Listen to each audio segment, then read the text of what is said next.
Ada orang yang sholat tapi susah meraih kesuksesan, gagal lagi, gagal lagi. Ada orang yang sholat doanya belum terkabul. Masalahnya apa? Jadi dari sekian yang dijanjikan itu kenapa belum teraih? Ini pun teman-teman sekalian tidak luput dari keterangan Al-Quran, tidak luput dari jawaban Al-Quran. Bahkan sebelum saya, Anda, kita bertanya, Allah sudah lebih dulu menyampaikan keterangan kepada kita. Ada dua penyebab yang paling utama yang menjadikan seseorang yang menunaikan sholat berpotensi tidak meraih satu atau bahkan lebih di antara keutamaan yang dimaksudkan. Jawaban pertama terdapat dalam Al-Quran surah kedua Al-Baqarah di ayat ke-45, kemudian solusinya ayat 46-nya.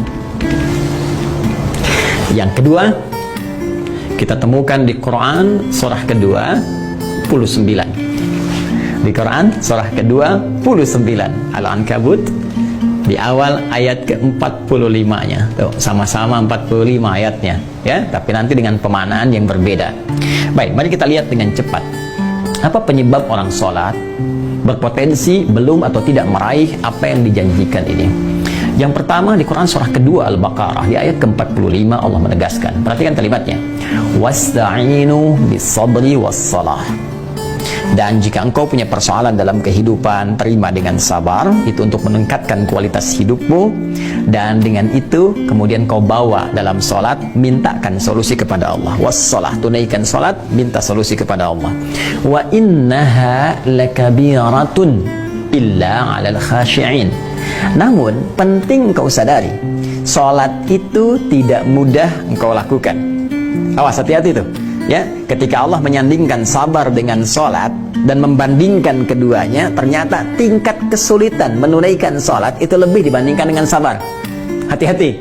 Artinya kalau orang tidak sabar menunaikan sholat, orang tidak serius menunaikan sholat, itu sulit kemudian akan menunaikannya dengan sempurna. Jadi lebih mudah dalam bandingan Al-Quran, lebih mudah kita belajar berikhtiar untuk sabar dibandingkan kita menyempurnakan untuk menunaikan sholat dengan baik, kalau kita tidak serius. Nah, tapi Allah tidak berhenti sampai situ, supaya Anda tidak bertanya, kalau begitu, kalau sholatnya berat, kenapa kita diminta menunaikan? Hei, belum selesai ayatnya. Allah berikan jalan supaya sholat ini mudah ditunaikan oleh kita. Tapi kalau Anda nggak ikuti jalannya, tetap akan sulit bagi Anda. Jelas, seperti Anda nggak tahu ilmu sabar. Karena nggak tahu ilmu sabar, susah bersabar. Nggak tahu ilmu sholat, ya susah sholat dengan baik. Maka ayatnya kemudian memberikan penjelasan kepada kita, illa 'alal khashi'in, kecuali bagi orang-orang yang khusyuk dalam sholatnya. Jadi untuk menjadikan sholat itu termaknai, sholat itu mudah kita tunaikan, sholat itu benar kita tunaikan, kata Al-Quran pertama, tunaikan sholat itu dengan khusyuk. Ini poinnya, khusyuk. Jadi kalau kita ingin meraih keutamaan-keutamaan ini yang dijanjikan, hal-hal yang tadi dimaksudkan, maka syarat pertama kata Allah, tunaikan dengan khusyuk. Kalau nggak khusyuk jadi berat sholatnya. Kalau nggak khusyuk jadi beban sholatnya. Jangankan saat menunaikan sholat, saat dengar azan pun jadi seakan beban. Suara apa ini? Ini kok panggilan tiap hari datang terus? Ya Allah, iman Anda di mana, Cepi? Jadi kalau kita nggak khusyuk susah. Nah, karena itu penyebab yang pertama kalau ada orang belum meraih apa yang dimaksudkan, boleh jadi sholatnya belum khusyuk. Pertanyaan susulannya, bagaimana supaya kita bisa khusyuk sholatnya, ya Allah? Bagaimana cara khusyuk yang baik itu? Maka Allah memberikan jalan kepada kita. Jalan pertama langsung di ayat ke-46-nya. Ini poinnya. Perhatikan caranya. Alladzina yadhunnuna annahum mulaqu rabbihim. 1. Wa annahum ilaihi raji'un. 2. Nah, ini rumus cepat untuk khusyuk dalam sholat. Ya, bagian pertama, rumus cepat untuk khusyuk.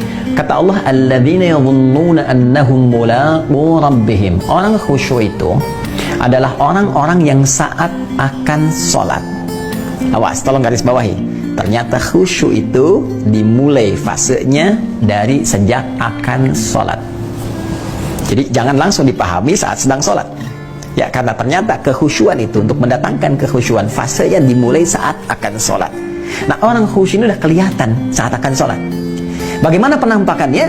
alladzina yadhunnuna annahum mulaqu rabbihim. Orang-orang yang khusyuk itu adalah orang-orang yang saat akan menunaikan sholat, dia sudah menyiapkan diri dan merasakan akan menghadap kepada Rabbnya.